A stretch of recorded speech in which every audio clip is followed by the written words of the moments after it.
Olá, sejam todos bem-vindos. Está começando mais um estudo da Palavra de Deus, mais um vídeo desta série sobre o Santuário Celestial, o centro de nossas esperanças. Estou aqui com o meu amigo Anderson, tudo bem com você? Tudo bem, Tiago. Saúdo a todos os que estão acompanhando esta série de estudos, que está muito interessante.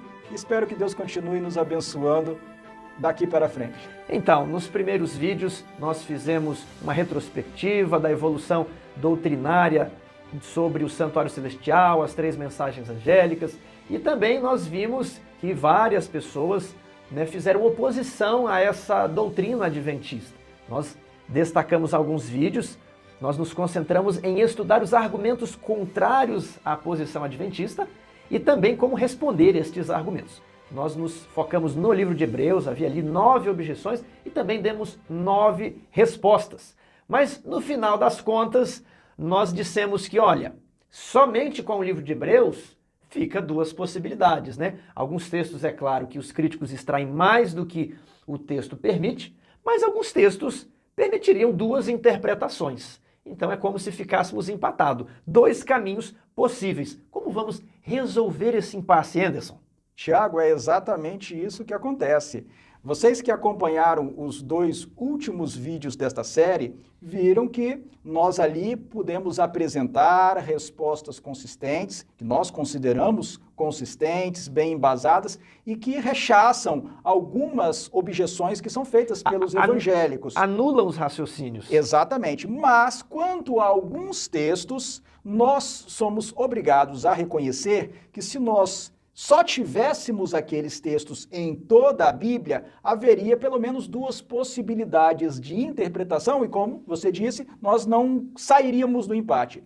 Mas graças a Deus que a revelação é rica, o Espírito Santo orientou os escritores da palavra escrita de Deus, a Bíblia Sagrada, e nós temos na Bíblia informação suficiente para resolver o problema, para eliminar o empate, liquidar esse empate e chegar a uma conclusão definitiva sobre o assunto com respostas satisfatórias às objeções que os críticos do adventismo têm feito à compreensão da doutrina do santuário. Ok.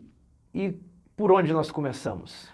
O empate pode ser desfeito com a revelação que Deus deu no livro do Apocalipse. Eu ia falar para você esperar, que às vezes existe uma tendência de dizer o seguinte: eu vou fazer um desempate com Ellen White. Para quem acredita em Ellen White, digamos, no público adventista, para quem a considera como profeta, a pessoa até consideraria esse texto. Claro. Mas aqui nós precisamos fundamentar uma crença que é até anterior a Ellen White. E nós precisamos fundamentá-la não apenas perante nossos irmãos adventistas, mas perante todas as outras denominações. Sim, Tiago, é exatamente isso. Então não poderíamos, eu vou resolver Hebreus com Ellen White. Não, eu precisaria resolver Hebreus com outro texto da Bíblia, porque a depender de como a Bíblia desempata, Ellen White pode ser considerada uma falsa profetisa. Eu acho que a sua observação foi muito importante, muito pertinente.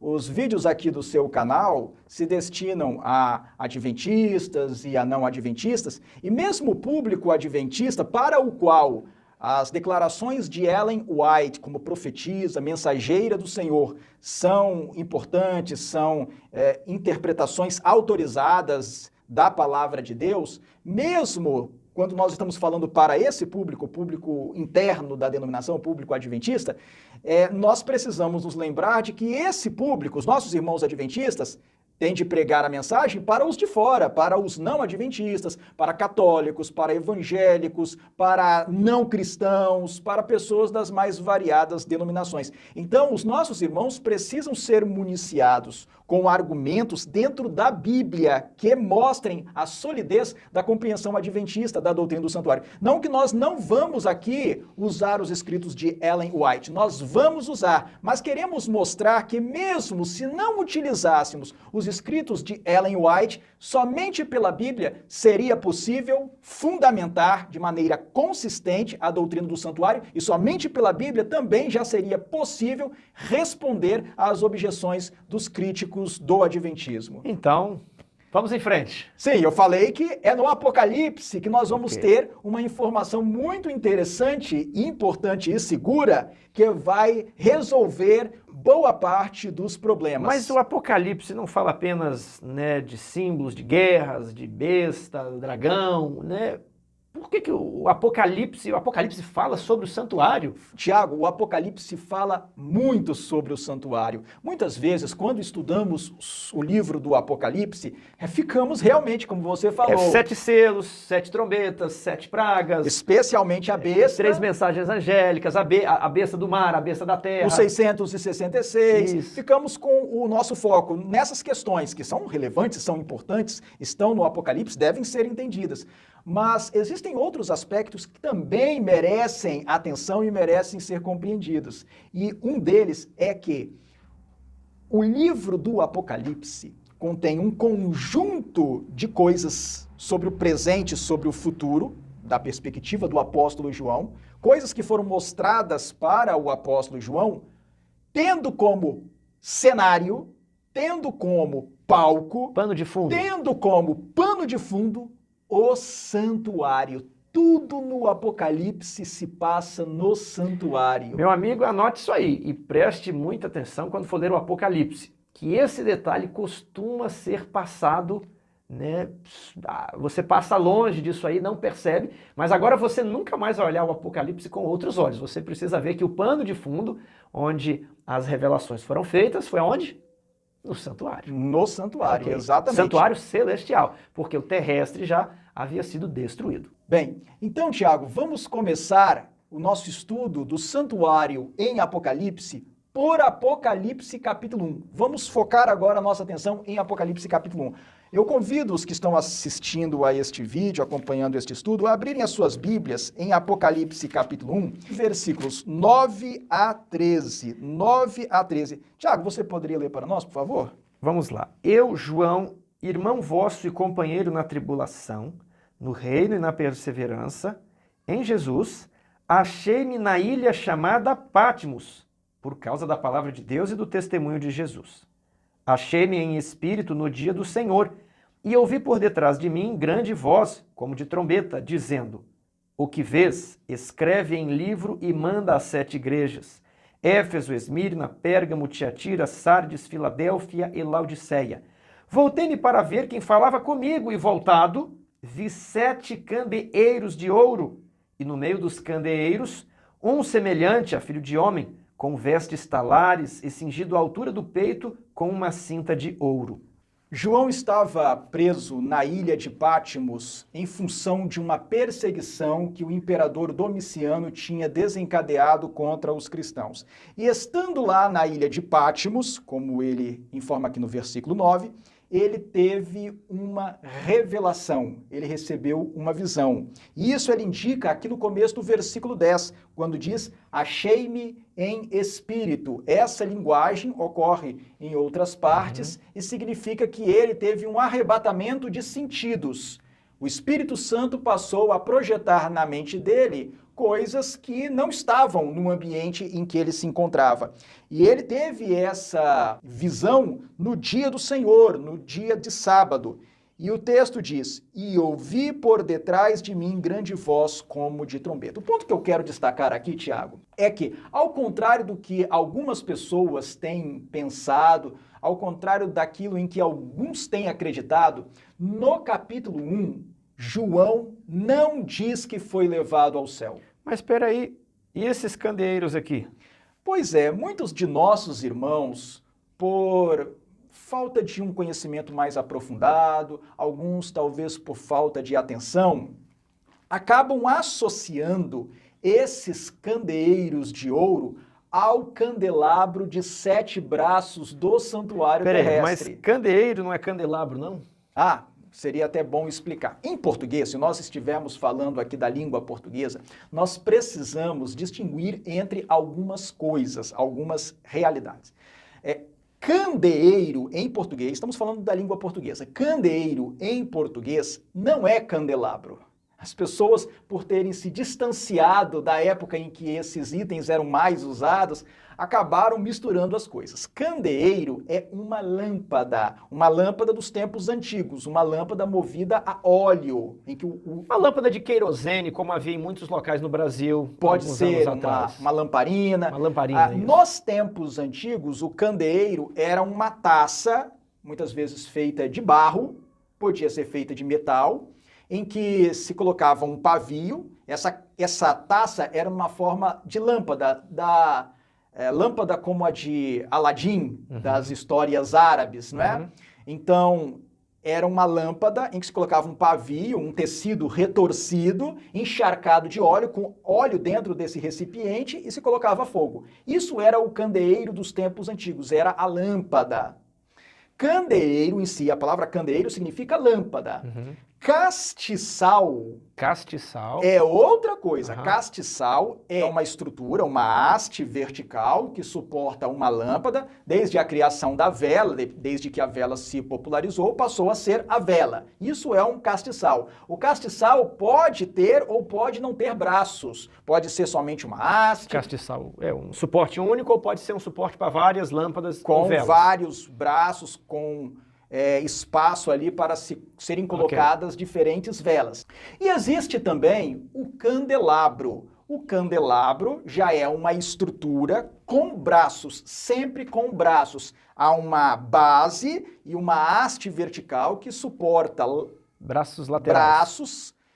Ele tem uma ramificação em braços sobre os quais são colocadas lâmpadas ou, mais comumente, já há bastante tempo, velas. Isso é o candelabro. O candelabro judaico é o candelabro que tem 7 braços. Não necessariamente um candelabro só pode ter 7 braços. O candelabro judaico tem 7 braços e recebe o nome de menorá. Então nós precisamos... Menorá em hebraico. Em hebraico. Nós temos que distinguir entre essas estruturas. Então, candeeiro... é lâmpada. Castiçal... suporte de lâmpada. Candelabro... também é um suporte de lâmpada, necessariamente com braços. Ok. Tá, mas qual que é o raciocínio que eu vejo que as pessoas fazem aqui? Elas leem candeeiro, entendem candelabro, pensam na menorá, que ficava no primeiro compartimento, e fazem a seguinte conexão. Olha, se Jesus estava aqui no meio dos 7 candeeiros, e ela imagina os 7 braços do candelabro que ficava, da menorá, que ficava no santo, ela imagina Jesus no primeiro compartimento. Então isso aqui está Jesus no santuário. É mais ou menos esse raciocínio que é feito. E eles fazem essa confusão, e muitos irmãos nossos fazem essa confusão, e mesmo teólogos fazem essa confusão por causa do número 7. Como aqui é dito 7 candeeiros de ouro, eles logo são levados a pensar no candelabro de 7 braços do santuário terrestre, aquela estrutura que ficava no lugar santo. Mas uma coisa não tem nada a ver com a outra. João viu um candelabro de 7 braços. Até porque... Outra confusão que às vezes é feita, a pessoa não imagina um candelabro com 7 braços, mas ele vai imaginar 7 candelabros. Sim, também, algumas vezes imaginam 7 candelabros.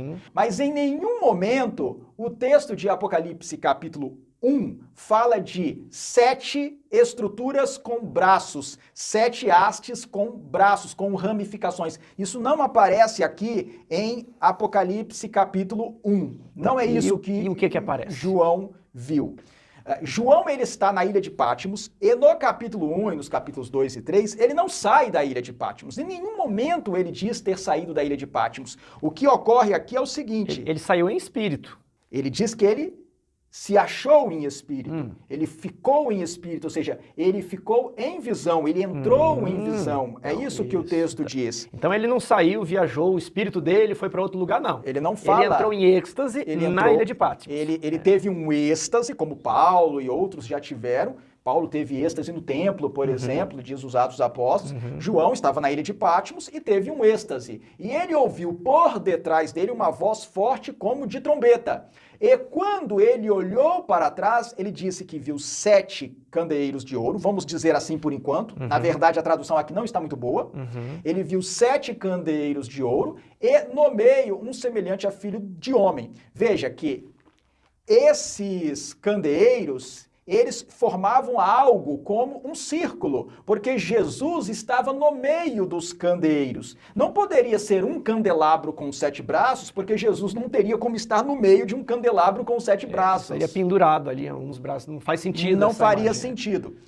A rigor, João não fala aqui em Apocalipse capítulo 1 de 7 candeeiros. A palavra que João emprega em Apocalipse capítulo 1, versículo 12, por exemplo, é a palavra grega lyrnia. A palavra lyrnia não significa candeeiro, que é uma lâmpada. A palavra lyrnia significa suporte de candeeiro, pé de candeeiro, uma estrutura vertical que sustenta uma lâmpada, sobre a qual existe um candeeiro. Nós sabemos disso porque em outros textos do Novo Testamento, a palavra lyrnia é contrastada com uma palavra para lâmpada ou lamparina, lampião, alguma coisa assim. Vejam, por exemplo, Marcos capítulo 4, versículo 21. Também lhes disse: vem porventura a candeia para ser posta debaixo do alqueire ou da cama? Não vem antes para ser colocada no velador? Então, irmãos, a palavra candeia aqui é a tradução de lirnon.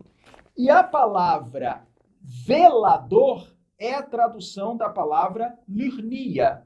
Então, a candeia aqui é lyrnos. Que é colocado na lirnia. Que é colocado na lirnia, que é o velador, que é o suporte de candeeiro. Tá, então você está pegando um outro texto na Bíblia, sim, do primeiro século, que vai utilizar os termos não no sentido de um candeeiro, mas no sentido de um suporte para a lâmpada. Exatamente. O que João viu, na verdade, como muito bem representou a Casa Publicadora Brasileira, naquela Bíblia ilustrada de criança. Ok. Existe ali uma ilustração de Jesus no meio de 7 suportes de lâmpada, 7 hastes verticais sobre as quais havia a lâmpada. Foi isso o que João viu, não tem nada a ver com o candelabro de 7 braços do santuário. E essa visão aqui que João teve, ela é muito significativa, porque no capítulo 1, versículo 20, é explicado o significado do que João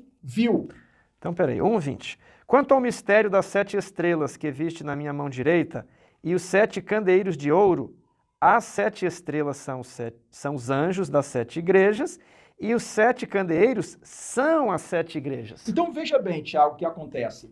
Cada suporte de candeeiro que João viu representava uma igreja. Os 7 suportes em conjunto representavam as 7 igrejas. Ou seja, Jesus estava caminhando por entre as igrejas da Ásia. Isso.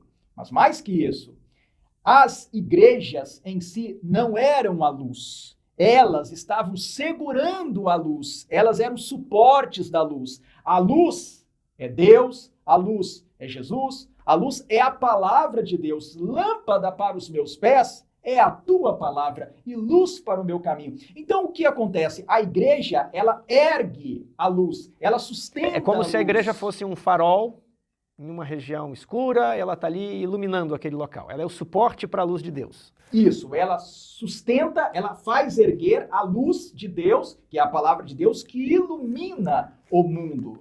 Por sua vez, Jesus diz que ele tem em sua mão as 7 estrelas, que são os anjos das 7 igrejas, e esses anjos representam os ministros, os líderes das igrejas. O que nós temos aqui?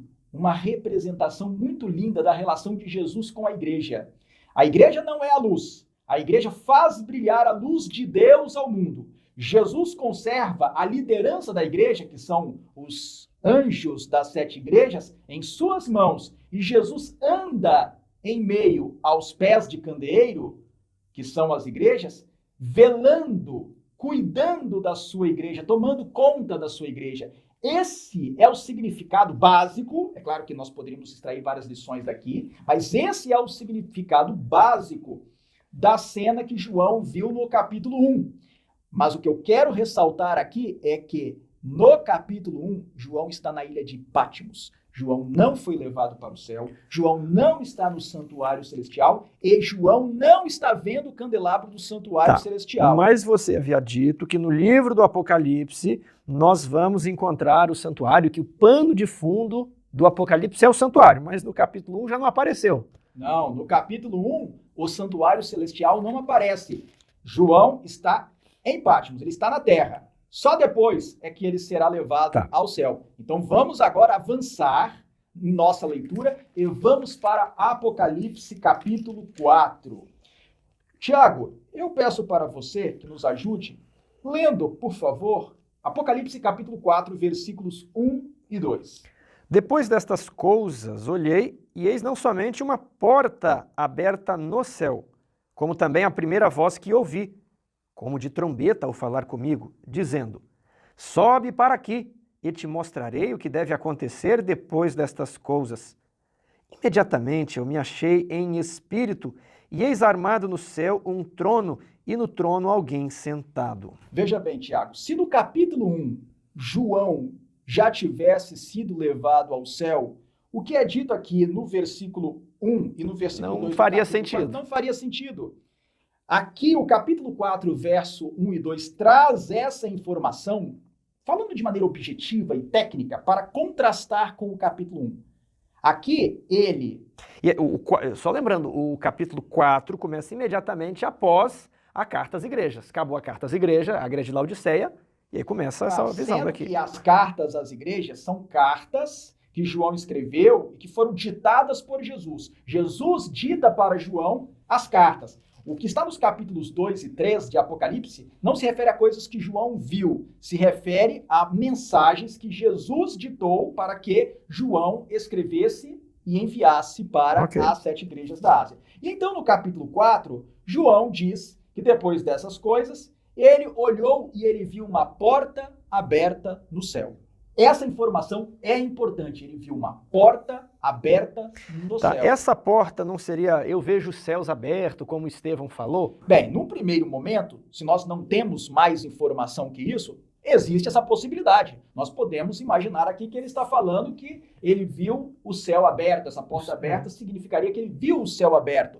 Num primeiro momento, nós poderíamos imaginar isso. Mas vamos colher mais informações para verificar se é isso mesmo. Ele diz, então, que ele ouviu uma voz forte como de trombeta falar com ele, dizendo, sobe para aqui. No capítulo 1, João não recebeu... Não subiu para lugar nenhum, né? Ele não recebeu nenhuma ordem ou convite para subir para lugar nenhum.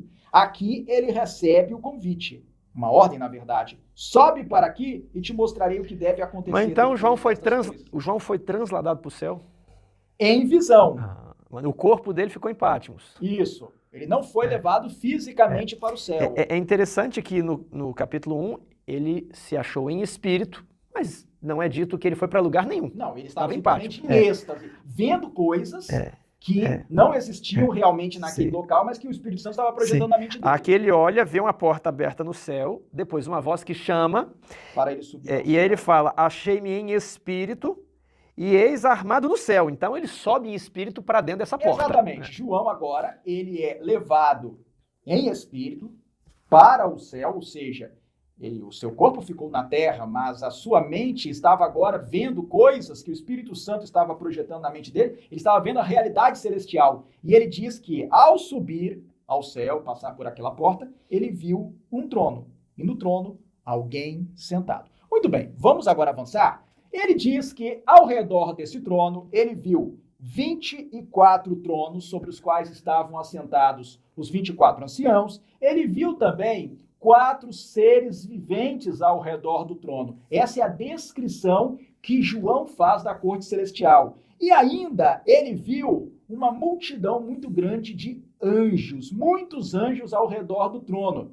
Mas eu quero chamar a atenção dos que estão nos acompanhando, especialmente para Apocalipse capítulo 4, versículo 5. Leia para nós, por favor, Tiago. Do trono saem relâmpagos, vozes e trovões, e diante do trono ardem 7 tochas de fogo, que são os 7 Espíritos de Deus. Então, João diz que diante do trono ardem 7 tochas de fogo, que são os 7 Espíritos de Deus. A palavra grega, traduzida pela Almeida Revista e Atualizada como tochas de fogo, é a palavra lâmpadas, de onde vem a nossa palavra em português lâmpada ou lâmpadas. Então João viu 7 lâmpadas de fogo diante do trono de Deus. No santuário terrestre do Antigo Testamento, havia um objeto que tinha 7 lâmpadas de fogo. Era justamente o candelabro. O candelabro era uma estrutura com base e haste de ouro batido, com 7 ramificações, 7 braços, sobre os quais havia lâmpadas do sistema antigo, do mundo antigo. Com óleo. Era assim que o fogo era mantido aceso.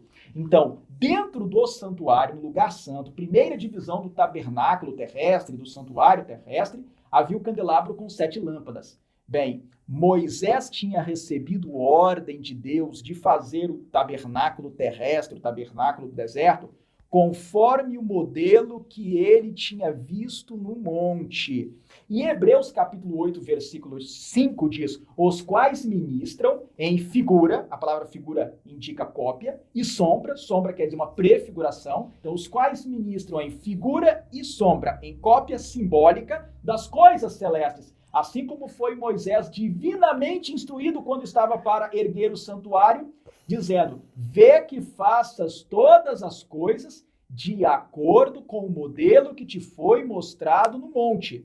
Pois bem, aqui nós temos em Apocalipse capítulo 4, versículo 5, o grande original que existe no céu, do qual o candelabro que havia na terra era uma cópia. Então existe diante do trono de Deus 7 lâmpadas de fogo, que são os 7 Espíritos de Deus, indicam a presença do Espírito Santo de Deus, e que são o grande original do candelabro que existia na terra. Então vamos fazer aqui um contraste. No capítulo 1, ele viu, a palavra está lá, é candeeiro, mas é um pé de candeeiro, um suporte. Candeeiro, é a palavra lirnia. Aqui a palavra é tochas de fogo. É a palavra lâmpadas no grego. No grego. Okay. São coisas diferentes. O que eu mais acho interessante aqui é que, enquanto que os 7 pés de candeeiro lá do capítulo 1 eram as 7 igrejas, aqui essas 7 tochas de fogo são os 7 Espíritos de Deus. Me pareceu um contraste bem evidente aqui. Claro contraste. No capítulo 1, lirnia, os 7 suportes de candeeiro representam as igrejas. As 7 lâmpadas de fogo representam o Espírito Santo, porque no Espírito Santo a luz verdadeira de Deus. E os 7 suportes de candeeiro estavam na terra, ao passo que as 7 lâmpadas de fogo ardem diante do trono de Deus no céu. Então aqui parece estar bem evidente uma referência à menorá, ao candelabro utilizado ali que você já fez referência, né?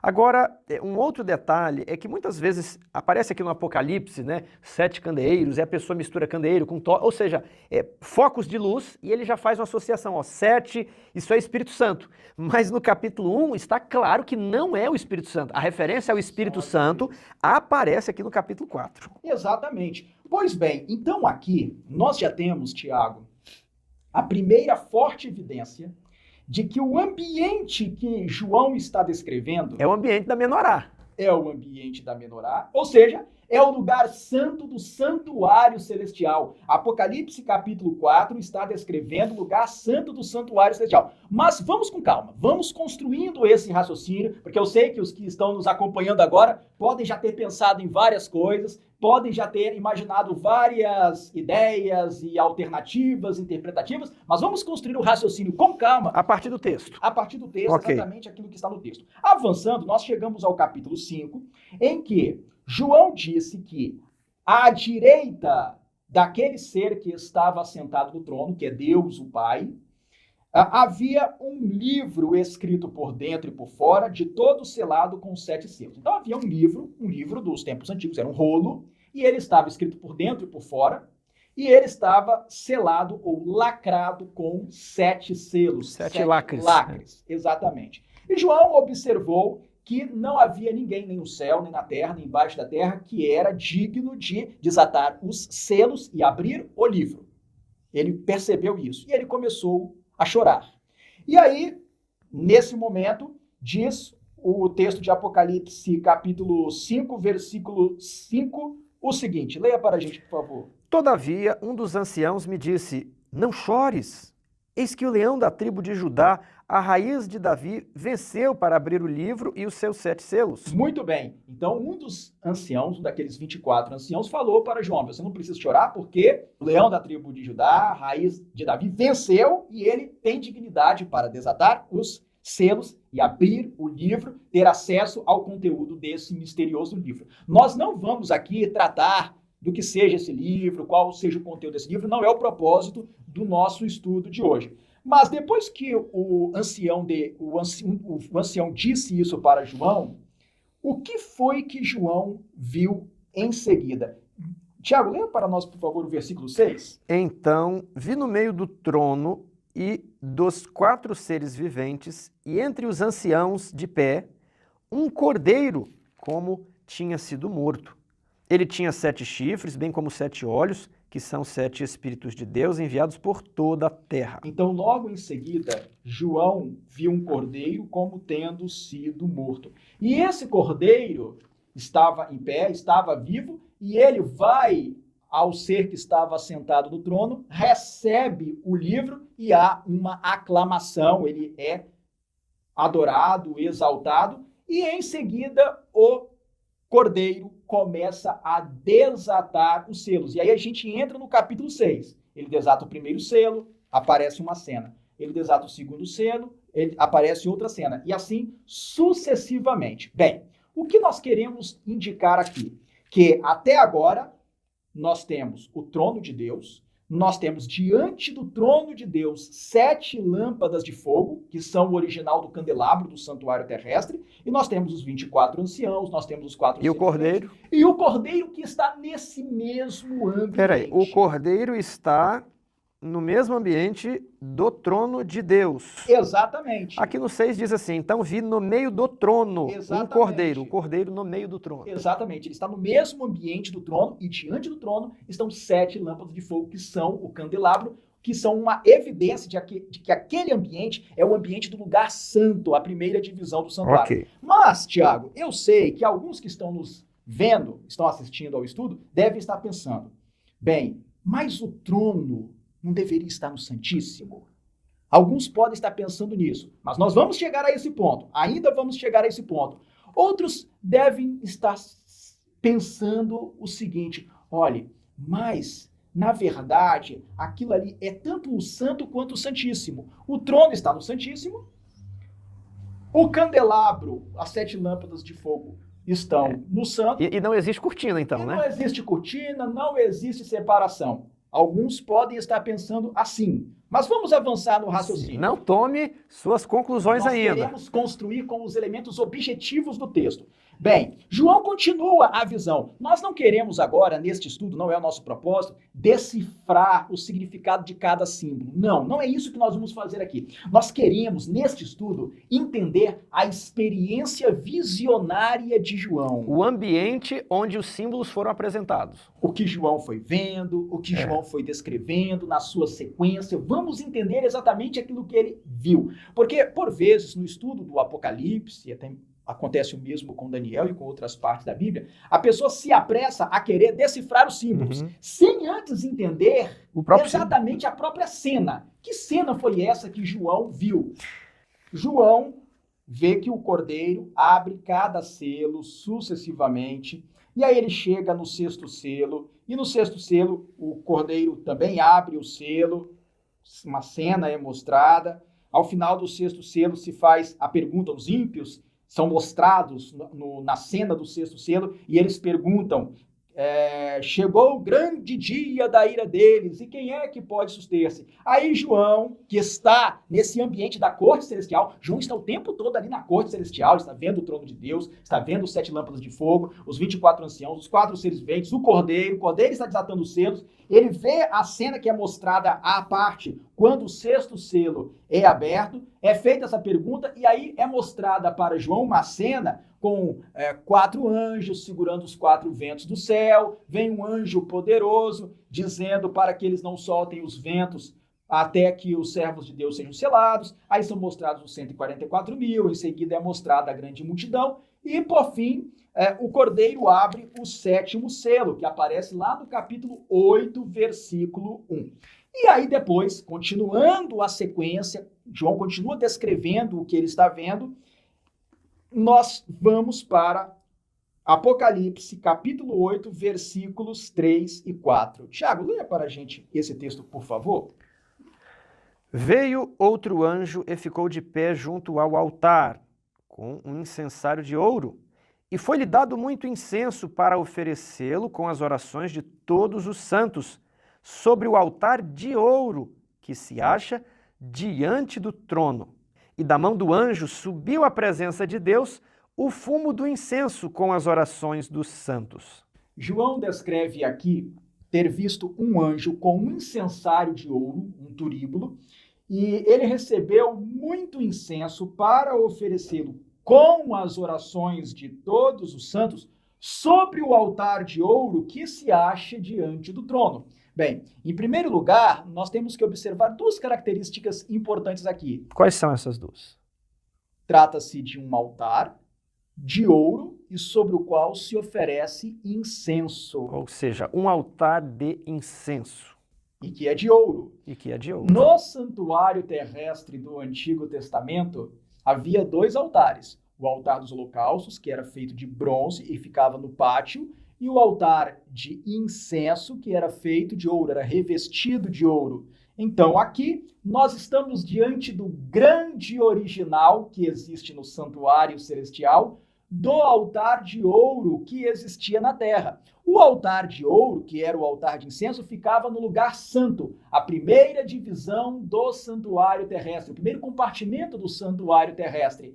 Portanto, João está mencionando aqui mais um item, mais um móvel do lugar santo. Ele já tinha falado das 7 lâmpadas de fogo, que são o candelabro, e ele falou agora aqui do altar de ouro, que é o altar de incenso. 2 móveis do lugar santo do santuário celestial. Tudo vai fazendo sentido. No primeiro momento, a gente fica assim, muito animado. Puxa, finalmente aqui eu estou tendo acesso ao santuário celestial. Estou vendo como é. Alguém entrou lá em espírito e viu e está escrevendo. Muito interessante. Agora, o segundo é uma reflexão. Espera aí.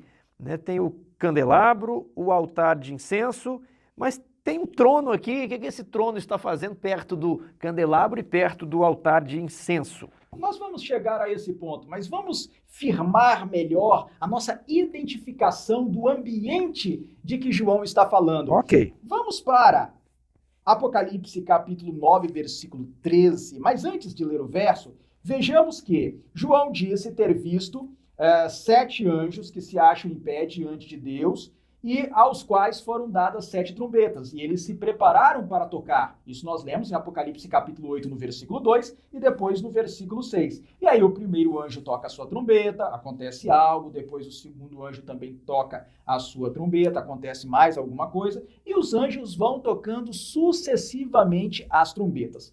Após o anjo tocar a 6ª trombeta, também algo em especial vai acontecer. Mas nós queremos observar aqui o ambiente que João menciona ao falar do toque da 6ª trombeta. Apocalipse capítulo 9, versículo 13. O 6º anjo tocou a trombeta e ouvi uma voz procedente dos 4 ângulos do altar de ouro que se encontra na presença de Deus. Revelador esse texto. Ele menciona o altar de ouro que se encontra na presença de Deus. É o altar de incenso mesmo que tinha sido referido ali no capítulo 8, versículo 3. Então, fica confirmado aqui que João está mencionando móveis do lugar santo do santuário celestial. Mas antes de avançar, Tiago, eu gostaria de resumir a seguinte ideia.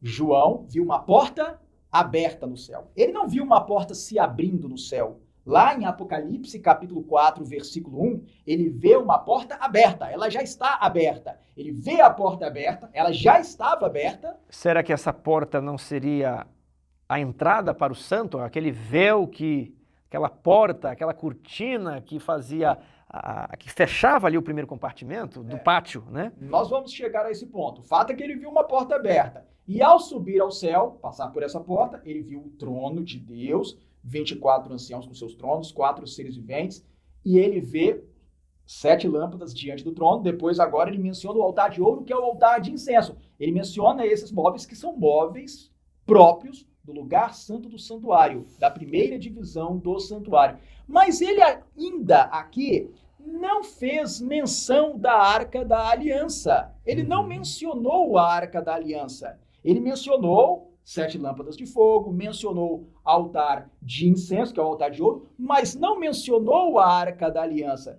E aí, depois do toque da sexta trombeta, ele vê também a cena do anjo forte, que tinha um livrinho. João pega esse livrinho, come. Isso é já o capítulo 10. Isso, é doce na boca, amarga ao estômago. E depois nós chegamos ao capítulo 11, João recebe um caniço semelhante a uma vara e também a ordem de medir o santuário de Deus, o seu altar e os que naquele adoram.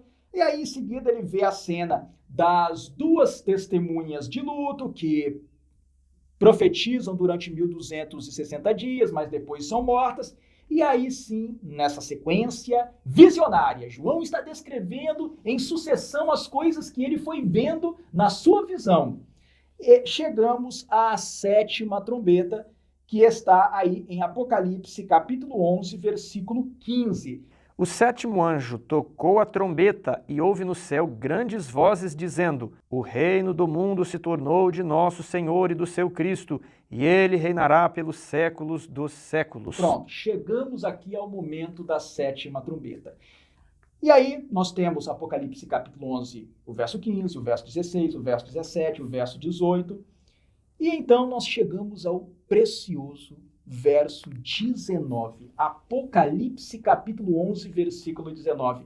O que diz, Tiago, Apocalipse 11, 19? Abriu-se então o santuário de Deus que se acha no céu, e foi vista a arca da aliança no seu santuário, e sobrevieram relâmpagos, vozes, trovões, terremoto e grande saraivada. Tiago, observe só o que acontece aqui. Até Apocalipse capítulo 11, versículo 18, João já tinha visto o trono, já tinha visto 7 lâmpadas de fogo, as 7 lâmpadas, o original do candelabro, já tinha mencionado altar de incenso, que é o altar de ouro, mas não tinha falado de Arca da Aliança, não tinha mencionado a Arca da Aliança. Tinha falado de trono, tinha falado de 7 lâmpadas de fogo, tinha falado de altar de ouro, que é altar de incenso. Móveis que são próprios do lugar santo do santuário, mas não tinha falado da Arca da Aliança. E, todavia, ele tinha dito que a porta estava aberta. Apocalipse, capítulo 4, versículo 1, diz que ele viu uma porta aberta lá no céu. Lá dentro do céu havia uma porta aberta. Passando por essa porta, ele viu um ambiente em que havia 7 lâmpadas de fogo e altar de ouro, que é o altar de incenso. Mas até Apocalipse, capítulo 11, versículo 18, na sua experiência visionária, na sua descrição da visão, ele não tinha mencionado a Arca da Aliança. Mas só um momento, se aquele primeiro compartimento tem os móveis do lugar santo, por que aqui diz que então abriu-se o santuário? Né? Aquela porta não seria do santuário? Por que diz aqui abriu-se o santuário? Porque o santuário tem 2 portas. Porque existem 2 portas. Aqui o texto diz: abriu-se então o santuário de Deus que se acha no céu, e foi vista a Arca da Aliança no seu santuário. Quer dizer que até então João tinha descrito o lugar santo do santuário celestial. Mas agora ele faz referência à abertura do Santíssimo, porque ele diz: abriu-se então o santuário de Deus que se acha no céu, e foi vista a Arca da Aliança no seu santuário. Até aqui, Ele não tinha visto a Arca da Aliança, mas ao abrir-se o santuário de Deus, foi vista a Arca da Aliança. Isso significa que o versículo 19 se refere à abertura do lugar santíssimo. É impossível concluir de outra maneira senão essa, de que o capítulo 11, versículo 19, faz referência aqui à abertura do Santíssimo, porque ao se abrir o santuário de Deus que se acha no céu, quando ele anuncia que o santuário de Deus se abriu, ele diz, e foi vista a Arca da Aliança no seu santuário. A Arca da Aliança que até aquele momento ele não tinha visto, a Arca da Aliança que até aquele momento ele não tinha descrito. Então, no capítulo 4, verso 1, onde havia uma porta aberta no céu, era a primeira porta, a porta do santo. Exatamente. E essa aqui deveria estar fechada, porque ele não viu a Arca da Aliança. É claro, é exato, esse que é o ponto, esse é o ponto. Se ele estava no santuário, se João já estava no santuário, se João já tinha mencionado candelabro, 7 lâmpadas e altar de ouro, que é altar de incenso, mas ele não tinha mencionado a Arca da Aliança, e agora ele faz o anúncio, abriu-se então o santuário de Deus que se acha no céu, e foi vista a Arca da Aliança no seu santuário, o que ele está querendo dizer, olha, até esse momento eu não tinha visto a Arca da Aliança. Porque alguma coisa estava fechada. Alguma coisa estava fechada. Era o lugar santíssimo que estava fechado. Como o lugar santíssimo estava fechado, ele não tinha como ver a Arca da Aliança. Ele podia sim ver 7 lâmpadas de fogo, candelabro, ele podia ver o altar de incenso, mas ele não tinha mencionado a Arca da Aliança, porque ele não tinha como ver a Arca da Aliança. O lugar, o ambiente em que estava a Arca da Aliança, até o toque da 7ª trombeta, estava fechado. Mas ao tocar o 7º anjo, a 7ª trombeta, diz, abriu-se então o santuário de Deus que se acha no céu e foi vista a Arca da Aliança. Vou me dirigir aos nossos ouvintes e perguntar, vocês não acham maravilhoso, incrível isso aqui, que nós temos o santo aberto nos primeiros capítulos de Apocalipse, o Santíssimo fechado. E só ali depois, no capítulo 11, por ocasião da 7ª trombeta, é que o Santíssimo se abre. Né? Só ali no 11:19 que o Santíssimo abre. Isso é incrível. Primeiro o santo aberto e depois o Santíssimo se abre. Então, Tiago, o argumento dos evangélicos, daqueles que se opõem à doutrina adventista do santuário, dizendo, lá no céu não existe santo, não existe santíssimo, essa divisão não existe no céu, esse entendimento, esse argumento, essa objeção suscitada pelos evangélicos contra a posição, contra a interpretação adventista, não se sustenta à luz de Apocalipse, porque aqui em Apocalipse fica claro que até o capítulo 11, verso 18, João está no lugar santo, ele só está vendo o lugar santo e ele só consegue descrever móveis do lugar santo. Mas na 7ª trombeta, quando o santuário se abre, uma parte do santuário se abre e ele consegue ver para dentro do lugar mais interior do santuário, aí ele diz, e foi vista a Arca da Aliança no seu santuário, o que significa que o santuário celestial, com base em Apocalipse, tem lugar santo e tem lugar santíssimo separados, 2 ambientes separados, e entre os quais há uma porta. Se essa porta está fechada, não é possível ver o que está no santuário. Então, você que está nos assistindo, grife esse texto na sua Bíblia, que ele é da mais alta importância.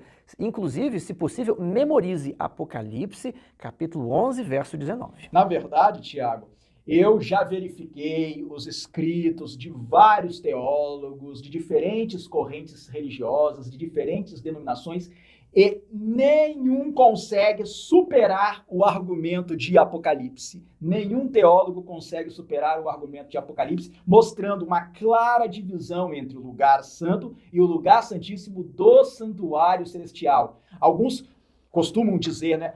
Mas essa divisão entre santo e santíssimo não existe mais porque o véu do santuário se rasgou de alto a baixo. O véu do santuário que se rasgou de alto a baixo era o véu do santuário terrestre. Não se refere ao santuário celestial. O santuário celestial continua tendo santo e continua tendo santíssimo e uma separação entre eles de tal forma que João, estando no santo, não via a Arca da Aliança até que ele anunciou, abriu-se então o santuário de Deus que se acha no céu e foi vista a Arca da Aliança no seu santuário. Aliás, Tiago, eu quero prestar aqui um esclarecimento importante para que os irmãos que estão acompanhando este estudo possam entender bem o assunto, que é o seguinte: quando nós falamos da doutrina do santuário, nós costumamos muito nos referir ao véu. Nós falamos do véu de entrada para o lugar santo, do véu que separava o lugar santo do lugar santíssimo, porque nós temos em mente o tabernáculo do deserto. O santuário lá no deserto era uma tenda, era apenas uma tenda. E por isso, aquilo que separava o átrio do lugar santo era um véu. E o que separava o lugar santo do lugar santíssimo era outro véu, o segundo véu. Eram apenas véus. Mas no templo de Jerusalém, que não era uma tenda, era um edifício feito de pedras, a realidade era outra.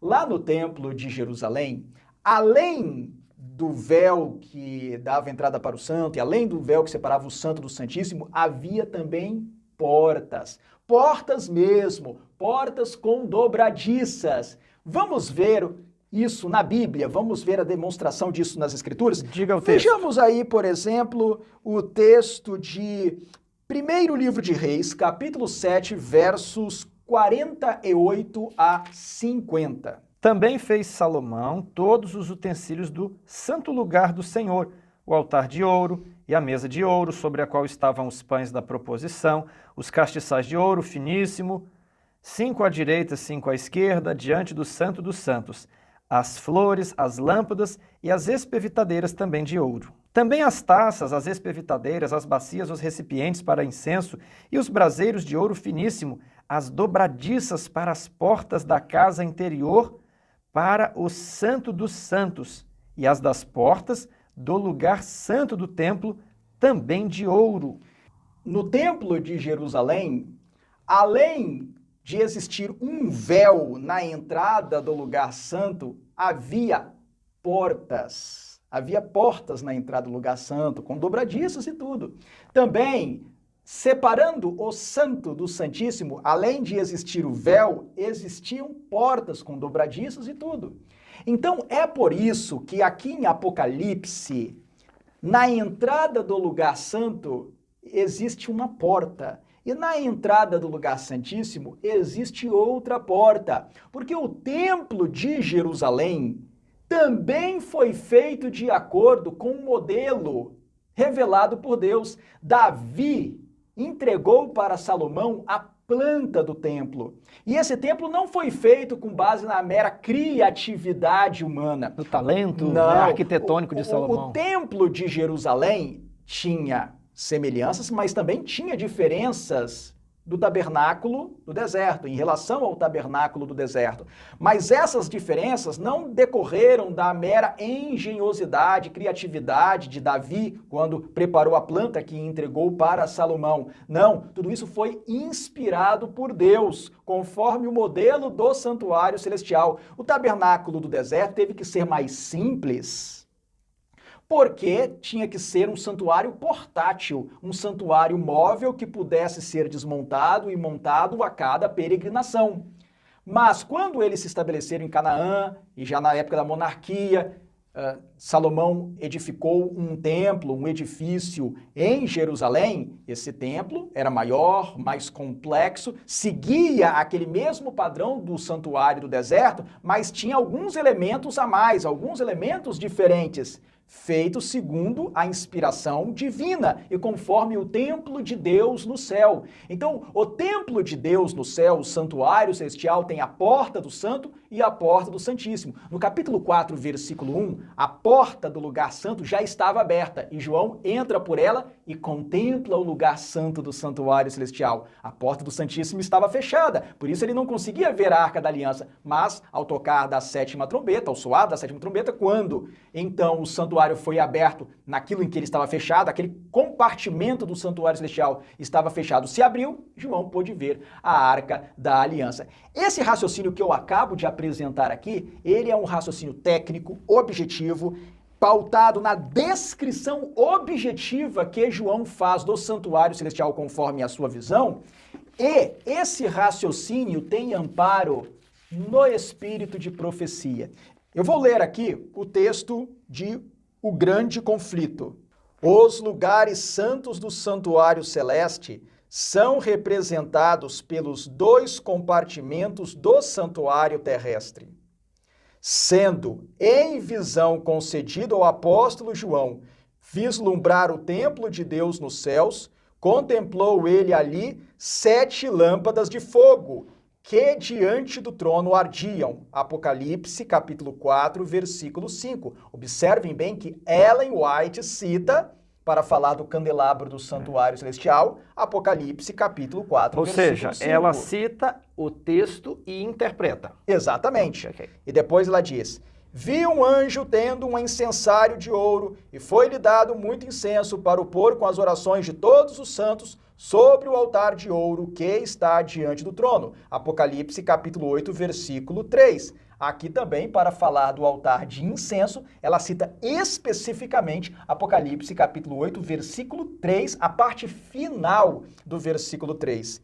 E então Ellen White comenta: foi permitido ao profeta contemplar o primeiro compartimento do santuário celestial. Então, está primeiro aí? Sim, está escrito: foi permitido ao profeta contemplar o primeiro compartimento do santuário celestial. E aí ela reforça: e viu ali as 7 lâmpadas de fogo e o altar de ouro, representados pelo castiçal de ouro e altar de incenso do santuário terrestre. Então, a exposição que fizemos até agora de Apocalipse 4 e 5, como sendo o compartimento santo, é endossada por este texto aí. De Ellen White, está em perfeita consonância com o texto de Ellen White em O Grande Conflito. Mas ela continua. Ela diz assim: de novo, abriu-se no céu o templo de Deus. Apocalipse, capítulo 11, versículo 19. É o texto que ela cita. E ele olhou para dentro do véu interior, ao lugar santíssimo. Ali viu a arca do seu concerto, representada pelo receptáculo sagrado, construído por Moisés para guardar a lei de Deus. Então, nós observamos aqui que Ellen White, nesse texto de O Grande Conflito, usa os mesmíssimos textos que nós acabamos de usar para falar do lugar santo e do lugar santíssimo do santuário celestial. Também seria interessante que os nossos irmãos que estão acompanhando o vídeo lessem depois, com calma, o texto semelhante que ocorre no livro Patriarcas e Profetas, no capítulo Tabernáculo e seus Serviços, a página 356, em que Ellen White desenvolve um raciocínio muito parecido, praticamente o mesmo raciocínio que ela desenvolve em O Grande Conflito. Então, Tiago,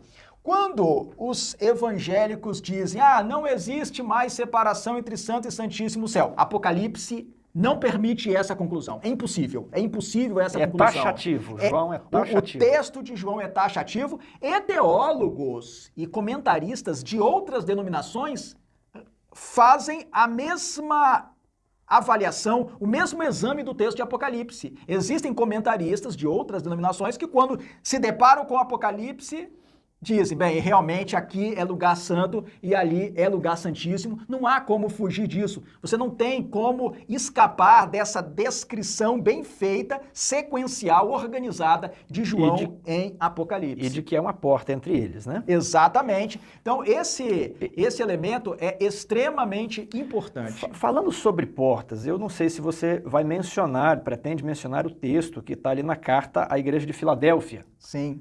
Então, eu vou deixar você mencionar ele mais para frente. Eu gostaria de ler agora. Nós podemos fazer uma menção agora. Esse ponto pode ser melhor desenvolvido com o texto da senhora White, mas nós já podemos comentá-lo agora. Apocalipse 3,7. Ao anjo da igreja em Filadélfia escreve: estas coisas diz o santo, o verdadeiro, aquele que tem a chave de Davi. Então, são características que Jesus diz sobre ele mesmo, né? Que abre e ninguém fechará, e que fecha e ninguém abre. Ou seja, o que se abre é uma porta. A porta pode ser aberta, pode ser fechada. Quem abre e fecha a porta é Jesus. Nessa mensagem ao anjo da igreja de Filadélfia, em que Jesus diz que ele tem poder para fechar e para abrir, Jesus está se referindo aí ao sistema de portas do santuário. Porque observem bem... Que nós já lemos, que está lá no livro de Reis. Isso, Okay. Exatamente. E que também aparece em Apocalipse. Por quê? Em Apocalipse, capítulo 4, versículo 1, a porta já aparece aberta, mas a porta do Santíssimo está fechada. Mas como que eu sei que a porta do Santíssimo está fechada? Porque João não mencionou a Arca da Aliança. E o então? Então abriu-se. E lá no capítulo 11, verso 19, ele diz, abriu-se então o santuário de Deus que se acha no céu e foi vista a Arca da Aliança no seu santuário. Então aí ele só pode estar falando da abertura do lugar santíssimo, porque ele pôde contemplar a Arca da Aliança. Mas pelo sistema de portas, que é referido nesse texto que você leu aí, você poderia ler novamente esse trecho do texto? Estas coisas diz o santo, o verdadeiro, aquele que tem a chave, destacar a expressão chave de Davi. E se você for procurar essa referência, eu acho que lá no livro de Isaías você vai encontrar outros versos relacionados à chave, né? Que abre e ninguém fechará, e que fecha e ninguém abre. Então, ele abre e ninguém fecha, e ele fecha e ninguém abre. Pois bem, em Apocalipse 4, 1, a porta do santo está aberta, mas a porta do Santíssimo está fechada. No capítulo 11, verso 19, a porta do Santíssimo se abre. E o que acontece com a porta do santo? Bem, até aqui não podemos dizer nada, porque nós não temos ainda informação. O que aconteceu com a porta do lugar santo no momento em que a porta do Santíssimo se abriu?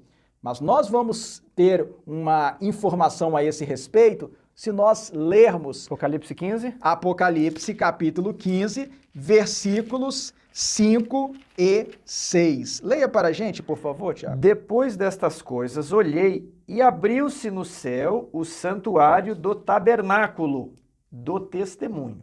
Então abriu-se no céu o santuário do tabernáculo do testemunho e os 7 anjos que tinham os 7 flagelos saíram do santuário. Eu acho que essa é a parte relevante. Exato.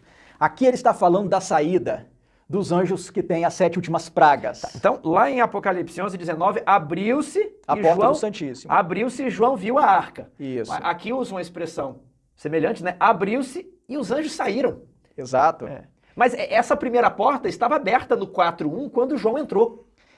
Mas agora ele diz, abriu-se no céu o santuário do tabernáculo do testemunho. Bem, a que porta ele está se referindo? Ele só pode estar se referindo à porta do lugar santo. Mas como que você pode saber disso? Ora, porque ele diz, o texto diz, que a porta se abre, o santuário se abre para que os anjos saiam com as 7 últimas pragas e despejem os flagelos sobre a terra. Para que eles saiam do santuário, a porta do santo tem que se abrir. Só poderia ser a porta do santo, porque a porta do Santíssimo já tinha sido aberta por último lá no capítulo 11, verso 19. Então o que aconteceu na verdade? No capítulo 4, verso 1, a porta do lugar santo está aberta e a do Santíssimo está fechada. Quando a porta do Santíssimo se abre, a do santo se fecha. Porque agora começou a sessão de funcionamento, a sessão do Santíssimo. Mas, no momento em que termina a obra do Santíssimo, a porta do Santíssimo se fecha, o fechamento da porta da graça. E os 7 anjos com as 7 últimas pragas têm que sair do santuário para derramar os flagelos sobre a terra. As pragas? As pragas, as 7 últimas pragas. Por isso a porta do santo se abre para que os anjos saiam e despejem as pragas sobre a terra. Esse é o sistema de portas. E aqui eu quero explicar algo adicional, Tiago. Por que se fala que num momento uma porta está aberta e no outro momento a outra porta está aberta? Ellen White explica isso. E eu acho importante ler porque ela sintetiza muito bem o pensamento de tal forma que nós podemos compreender bem o assunto. Eu vou ler aqui o texto de Ellen White, que ocorre em O Grande Conflito, as páginas 428 a 430. Vou ler trechos específicos. Ela diz o seguinte: no cerimonial do santuário terrestre, que conforme vimos é uma figura do serviço no santuário celestial, quando o sumo sacerdote no dia da expiação entrava no lugar santíssimo, cessava o ministério no primeiro compartimento. Deus ordenara, e nenhum homem estará na tenda da congregação, que é o lugar santo, quando ele entrar a fazer propiciação no santuário, aqui o lugar santíssimo, até que ele saia. Levítico capítulo 16, versículo 17. Assim, quando Cristo entrou no lugar santíssimo para efetuar a obra final da expiação, terminou seu ministério no primeiro compartimento. Mas, quando o ministério no primeiro compartimento terminou, iniciou-se o do segundo compartimento. Quando no cerimonial típico o sumo sacerdote deixava o lugar santo no dia da expiação, entrava perante Deus para apresentar o sangue da oferta pelo pecado, em favor de todos os israelitas que verdadeiramente se arrependiam de suas transgressões. Assim, Cristo apenas completar uma parte de sua obra como nosso intercessor para iniciar outra, e assim pleiteia com seu sangue perante o Pai em favor dos pecadores. Avançando um pouco mais à frente, Ellen White diz o seguinte: uma luz mais clara, porém, surgiu pela investigação do assunto do santuário. Viam agora que estavam certos em crer que o fim dos 2.300 dias em 1844 assinalava uma crise importante. Mas, conquanto fosse verdade que se achasse fechada a porta da esperança e graça, pela qual os homens durante 1.800 anos encontraram acesso a Deus, outra porta se abrira e oferecia-se o perdão dos pecados aos homens, mediante a intercessão de Cristo no lugar santíssimo. Encerrara-se uma parte de seu ministério, apenas para dar lugar a outra. Havia ainda uma porta aberta para o santuário celestial, onde Cristo estava a ministrar pelo pecador. Via-se agora a aplicação das palavras de Cristo no Apocalipse, dirigidas à igreja nesse mesmo tempo. E aí, ela transcreve o texto de Apocalipse 3, versos 7 e 8 que o Tiago leu. Também gostaria de ressaltar um trecho do livro Primeiros Escritos, às páginas 42 e 43, porque é um texto especialmente esclarecedor. Ellen White diz o seguinte: no dia 24 de março de 1849, sábado, tivemos uma reunião agradável e muito interessante com os irmãos de Topsham, Maine. O Espírito Santo foi derramado sobre nós e eu fui levada pelo Espírito à cidade do Deus vivo. Mostrou-se-me então que os mandamentos de Deus e o testemunho de Jesus Cristo, com referência à porta fechada, não podiam ser separados, e que o tempo para os mandamentos de Deus brilharem em toda a sua importância e para o povo de Deus ser provado sobre a verdade do sábado seria quando a porta fosse aberta no lugar santíssimo do santuário celestial, onde está a arca que contém os 10 mandamentos. Esta porta não foi aberta até que a mediação de Jesus no lugar santo do santuário terminou em 1844. Então Jesus se levantou e fechou a porta do lugar santo e abriu a porta que dá para o Santíssimo e passou para dentro do segundo véu, onde permanece agora junto da arca e onde agora chega a fé de Israel. Vi que Jesus havia fechado a porta do lugar santo e que nenhum homem poderia abri-la e que ele havia aberto a porta para o Santíssimo, e que homem algum podia fechá-la. E ela aí cita Apocalipse capítulo 3, versos 7 e 8. E que uma vez que Jesus abrira a porta do Santíssimo, onde está a arca, os mandamentos têm estado a brilhar para o povo de Deus e eles estão sendo testados sobre a questão do sábado. Então, esses dois textos de Ellen White confirmam a abordagem que nós fizemos aqui do sistema de portas, baseado em Apocalipse capítulo 4, versículo 1, Apocalipse capítulo 11, versículo 19 e Apocalipse capítulo 15, versículo 5, no sentido de que quando a porta do santo estava aberta, a do Santíssimo estava fechada. Quando a do Santíssimo se abriu, a do santo se fechou. Quando a do Santíssimo se fechou, a do santo se abriu, mas só para os anjos saírem com as pragas, e o santuário, de acordo com Apocalipse capítulo 15, versículo 8, se encheu de fumaça, de forma que ninguém mais podia entrar nele, indicando o fim do tempo de graça para a humanidade, de modo que ninguém mais poderá, pela fé, se achegar ao trono de Deus para receber graça, para socorro em momento oportuno, conforme o convite de Hebreus 4,16. Tudo isso está muito interessante. Eu creio que os nossos ouvintes estão apreciando perceber que o ambiente no qual se dá as visões, de onde saem os anjos, né, o que João vê se passa no santuário celestial, né? Vimos aí a questão das portas, interessantíssimo, mas eu percebo que existe a tendência de alguns de querer espiritualizar essas realidades eternas. Por exemplo, algumas testemunhas que conviveram com Desmond Ford na Austrália disseram que quando ele chegou de seus estudos, ele gostava de caminhar com as pessoas, ele perguntava, fulano de tal, você acredita no santuário? Ah, mas claro que eu acredito, respondia o interlocutor. E ele então prosseguia, mas como que é? Você acha que lá no céu tem telhado no santuário, né? Para que seria esse telhado? Não chove? E a pessoa ficava meio perdida, e ele perguntava, mas assim, existem móveis? Precisa-se de móveis no céu, né? E essa tem sido a tendência de alguns intérpretes também, de olhar para aquilo ali e falar, bem, isso aqui é uma cena simbólica, né? Porque Deus é espírito, né? Isso aqui não deve haver um santuário. Nós estamos limitando Deus dentro de uma caixinha, né? Agora Deus fica por 2 milênios da era cristã dentro de uma caixinha que é o santuário, ele não pode sair de lá. Isso tudo é filosofia, especulação humana, né? E será que no céu haveria necessidade de móveis, né? Mobília no céu? Para que nós vamos ter mobília? O céu é uma realidade imaterial. E a pessoa vai espiritualizando e daqui a pouco ela vai espiritualizar o trono de Deus, que também é um móvel, é uma mobília. E depois, né, você vai espiritualizar o próprio Deus, espiritualiza o próprio Jesus. Porque se você começa a querer espiritualizar tudo, aí não há limites para essa espiritualização. E a reflexão que eu gostaria de fazer é que, depois de avaliarmos todas essas evidências textuais aqui de Apocalipse, nós não estamos elucubrando nada, são referências textuais.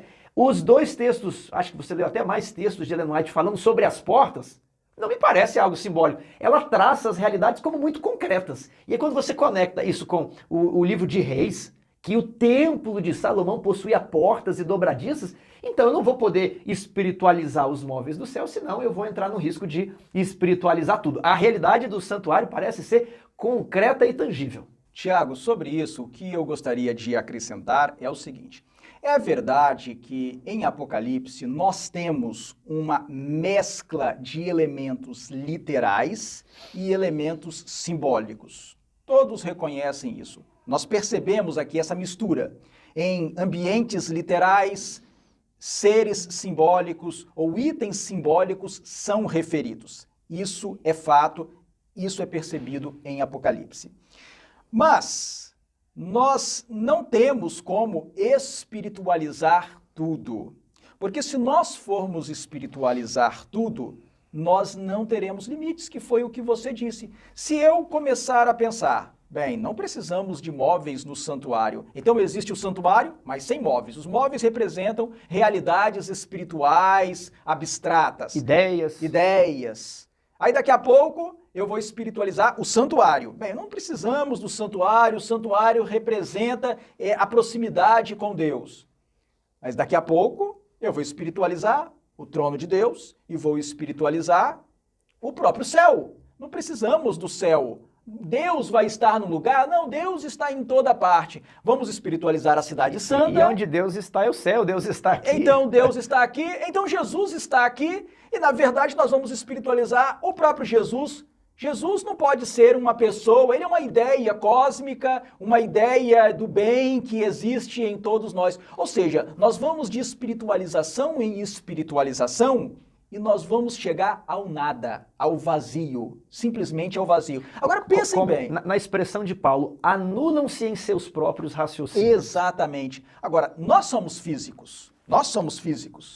Nós vivemos num ambiente físico e fomos criados por Deus. O planeta Terra foi criado por Deus. O Sol foi criado por Deus, a Lua foi criada por Deus, as estrelas foram criadas por Deus e são realidades físicas.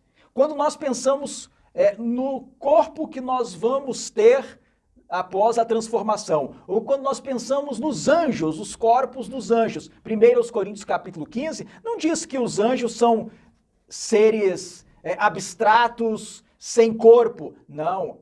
1 Coríntios capítulo 15 diz que existem corpos espirituais, ou seja, são corpos de outra substância, são corpos, porém, de outra realidade, de outra substância.